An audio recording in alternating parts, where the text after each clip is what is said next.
भ्रष्टाचार सिद्ध माजी सरपंचाला प्रशासक करू नका, मुख्यमंत्र्यांना निवेदन। परंडा तालुक्यात भ्रष्टाचार सिद्ध झालेल्या माजी सरपंचांची प्रशासकपदी नियुक्ती करू नये अशी मागणी माहिती अधिकार कार्यकर्ते महासंघाने केली आहे। याबाबत मुख्यमंत्र्यांना निवेदन देण्यात आले असून गटविकास अधिकारी पंचायत समिती परंडा यांनाही पत्र देण्यात आले आहे।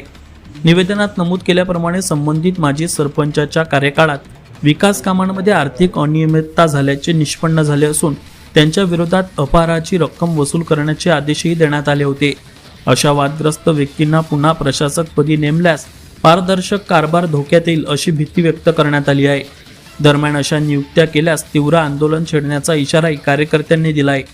या निवेदनावर शेख फारूक, काफीनाथ सरपणे, विजय मेहेर, जमीर शिकलकर, धनंजय गोपणे इत्यादींच्या सह्या आहेत। मुख्य संपादक समीर वाड, आवाज गावाकडचा, मराठी न्यूज, परंडा।